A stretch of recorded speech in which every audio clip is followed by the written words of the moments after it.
নমস্কাৰ মোৰ নাম কৃষ্ণ ভুজেল আজি এক বিশেষ বিষয় লৈ মই সামাজিক মাধ্যমত আহিবলগীয়া হৈছে কাৰণ সামাজিক মাধ্যমতে মই দেখিবলৈ পালো যে এগৰাকী সংগঠনৰ নেতাই হদিয়াত অসমত বসবাস কৰা খিলঞ্জীয়া গোৰ্খা জনগোষ্ঠীৰ বিষয়ে বিৰূপ মন্তব্য কৰিছে আৰু যি মন্তব্যই আমাক আঘাত দিছে আৰু সেইহে মই আজি এই ধৰণে মাধ্যমত আহিবলগীয়া হৈছে মই এনে ধৰণৰ মন্তব্য কৰা সেই নেতাগৰাকীক প্ৰথমতে প্ৰশ্ন কৰিব বিচাৰো যে আপুনি কেতিয়াও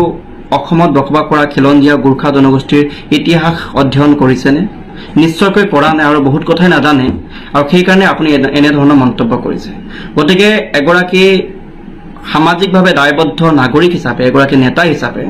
কোনো জনগোষ্ঠীৰ বিষয়ে একো নজনাকৈ ইতিহাস সম্বন্ধে একো কথা অধ্যয়ন নকৰাকৈ এনে ধৰণৰ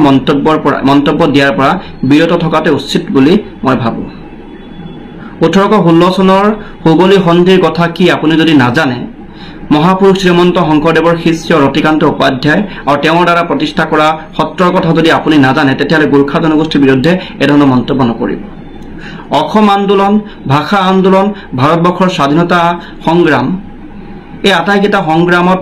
গোৰ্খা জনগোষ্ঠীৰ অৱদান ত্যাগ কি আপুনি যদি নাজানে তেতিয়াহ'লে এধৰণৰ মন্তব্য নকৰিব স্বাধীনতা সংগ্ৰামী দলবীৰ সিং লোহাৰ কোন ছবিলাল উপাধ্যায় কোন বিষ্ণুলাল উপাধ্যায় কোন হৰিপ্ৰসাদ গোৰ্খাৰাই কোন আপুনি যদি চিনি নাপায় তেতিয়াহ'লে এই ধৰণৰ মন্তব্য আপুনি কেতিয়াও নকৰিব অসম আন্দোলনৰ 855 জন শ্বহীদৰ ভিতৰত ছগৰাকী শ্বহীদ অসমৰ গোৰ্খা জনগোষ্ঠীৰ শ্বহীদ হয় সেই কথা যদি আপুনি নাজানে তেতিয়াহ'লে আমাক প্ৰশ্ন কেতিয়াও নকৰিব বৈজয়ন্তীমালা দেৱী কোন আপুনি যদি চিনি নাপায় তেতিয়াহ'লে আপুনি গোৰ্খা জনগোষ্ঠীৰ ওপৰত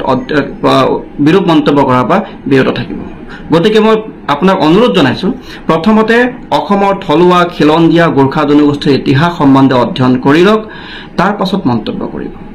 একো কথা নজনাকৈ মন্তব্য কৰাটো অনুচিত গতিকে মই আপোনাক অনুৰোধ জনাইছো যে আপুনি নিজৰ বক্তব্যটো সামাজিকভাৱে উঠাই লৈ এক সম্প্ৰীতিৰ পৰিৱেশ সৃষ্টি কৰক লগতে আপোনাক মই জনাবলৈ বিচাৰিছো যে আপুনি যি ধৰণে কৈছে যে হিন্দী ভাষাত লিখে বা হিন্দী ভাষাত কয় আপোনাৰ জ্ঞাতাৰ্থে মই জনাই দিওঁ যে আমি যেটো ভাষা কওঁ সেই ভাষাটো হৈছে নেপালী ভাষা অথবা গোৰ্খা ভাষা আমাৰ ভাষা আৰু হিন্দী ভাষা সম্পূৰ্ণ বেলেগ আমি আমাৰ ভাষা যেটো লিপি লিখো সেই লিপিটোহে একে অৰ্থাৎ হিন্দী ভাষাৰ লিপি আৰু গোৰ্খা ভাষাৰ লিপি একে দেৱনাগৰী লিপি গতিকে সেই কথা আপুনি প্ৰথমতে জানি লওক তাৰ পাছত ভাষাৰ ওপৰত মন্তব্য কৰিব লগতে আপোনাক মই এটো জনাইলো যে নেপালী ভাষা অথবা গোৰ্খা ভাষাক ভাৰতীয় সংবিধানে অষ্টম অনুসূচীত সাংবিধানিকভাৱে স্বীকৃতি প্ৰদান কৰিছে গতিকে সেই সাংবিধানিকভাৱে স্বীকৃতি প্ৰদান কৰা ভাষা একোটা প্ৰসাৰ কৰা বা কোৱা বা লিখাক লৈ পিনে আপুনি যদি প্ৰশ্ন উত্থাপন কৰে আমি সেই কথা কেতিয়াও মানি ল'ব নোৱাৰো আৰু এটা কথা মই আপোনাক জনাবলৈ বিচাৰো যে মই যদিও গোৰ্খা জনগোষ্ঠীৰ এগৰাকী ছাত্ৰ হয় কিন্তু মোৰ অধ্যয়ন মই হৰুৰে পৰা অসমীয়া মাধ্যমকে নিজৰ মাতৃভাষা হিচাপে অধ্যয়ন কৰিছো আৰু মোৰ এনেকা বহুত লগৰ আছে আমাৰ গাঁৱতো বহু মানুহ আছে যিয়ে অসমীয়া ভাষাকে নিজৰ মাতৃভাষা হিচাপে গ্ৰহণ কৰি আমি অধ্যয়ন কৰি আছো 2011 চনৰ লোকপিয়লৰ সময়ছোৱাতো গোৰ্খা জনগোষ্ঠীৰ বিভিন্ন মানুহে অধিকাংশই মানুহে অসমীয়া ভাষাকে নিজৰ মাতৃভাষা বুলি তাত লিখিছে আজি শিৱতাফাই যদি ক'বাত গৌৰৱ অসমৰ নাম উজ্বলাইছে আজি যদি উমা চিত্ৰে যদি অসমৰ নাম উজ্বলাইছে আমি কিন্তু কেৱল গোৰ্খা গৌৰৱ বুলি কোৱা নাই আমি কৈছো অসমৰ গৌৰৱ কাৰণ আমি নিজকে অসমীয়াকৈ ভাল পাওঁ আসলতে আপোনাক মই স্পষ্টভাৱে কৈ দিব বিচাৰিছো যে আমি গোৰ্খা জনগোষ্ঠীৰ মানুহে শান্তি সম্প্ৰীতি ভাল পাওঁ আমি সকলোৰ লগত মিলি থাকি ভাল পাওঁ আমি সকলো জাতি জনগোষ্ঠীৰ মাজত এক ভাতৃ ভগ্নীৰ এক পৰিৱেশ সৃষ্টি কৰো আৰু সেই আমি ইমান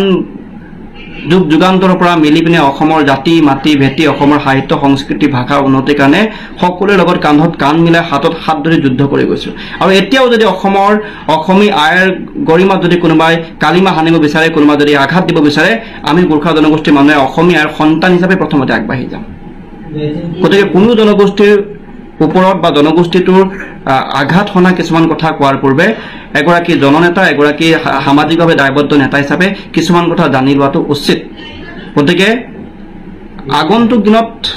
আপুনি যাতে এই ধৰণৰ ভুল নকৰে আৰু কোনো জনগোষ্ঠীৰ ওপৰত মন্তব্য কৰাৰ পূৰ্বে প্ৰথমতে অধ্যয়ন কৰি ল'ব সেই কথা মই আশা কৰিছো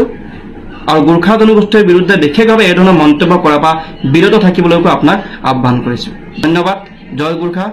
জয় অসম